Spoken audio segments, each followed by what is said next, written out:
Chicago television stations, someone using sophisticated equipment managed to briefly and illegally override broadcast signals on WGN-TV and WTTW.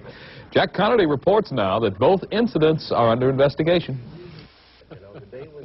Even in a medium that is no stranger to bizarre moments, these were truly bizarre. Starting first on WGN-TV at 9:14 Sunday night during a sportscast. 12 quarters finally did.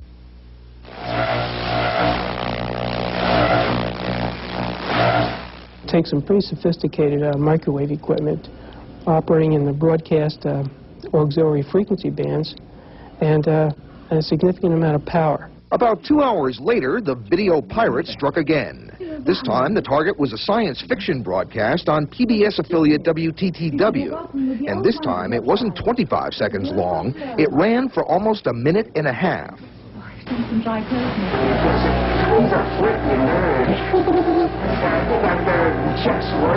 By this time, the pirate had managed to insert audio as well, along with a display of a marital aid and a portion of his or her anatomy.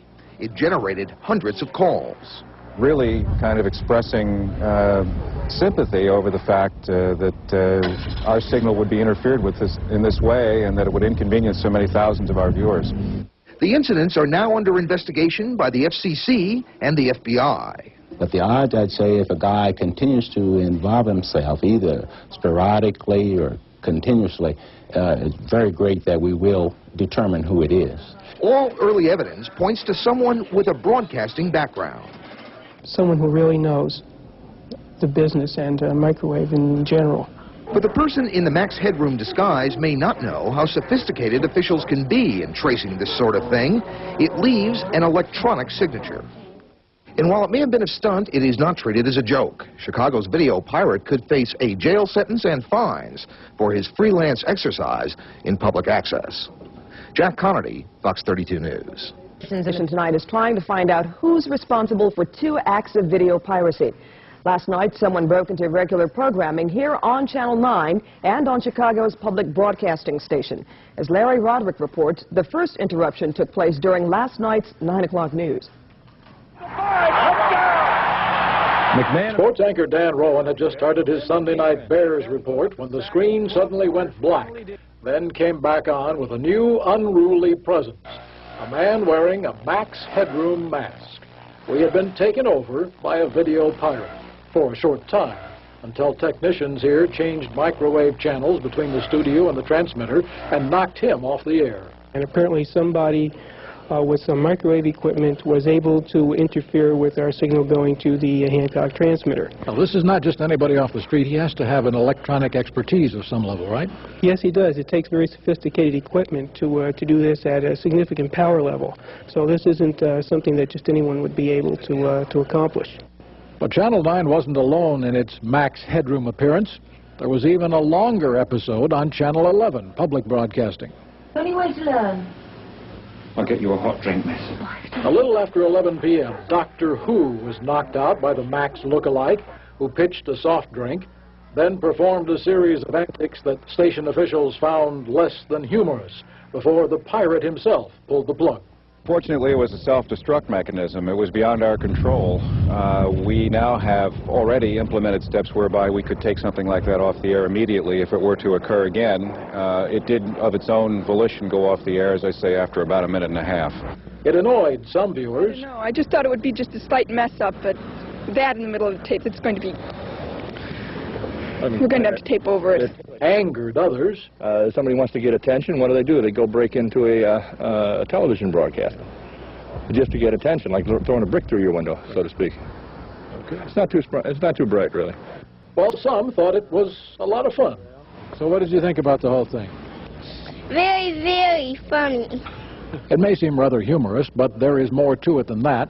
For when this person is caught, he or she will face both civil and criminal penalties. It is very serious, and we'd like to inform anybody who's involved in this type of thing that it is serious and that we will take every step that we can to find out who is doing it. And once we have determined that, we will make sure that the full extent of the law is carried out. Meanwhile, Channel 9 engineers say they have taken steps to prevent further appearances of the mock Max. This is Larry Roderick, WGN News. Well, the FCC says last night's piracy was the first of its kind in Chicago. Another one is on tonight, this one for the video pirates who managed to scramble Chicago airwaves. The pirates interrupted WGN and WTTW programming with a show of their own. Our Mike Kirsch has more. Channel 11's Doctor Who was unexpectedly knocked off the TV screen last night by a broadcast pirate disguised as Max Headroom. The wacky and at times perverse TV surprise came shortly after 11 o'clock, lasting about a minute and a half. The same thing happened at WGN's 9 o'clock news broadcast earlier in the evening. Someone wants to get into your house, they can find a way to do that. And I guess likewise, if someone wants to interfere with your signal, they can find a way to do that.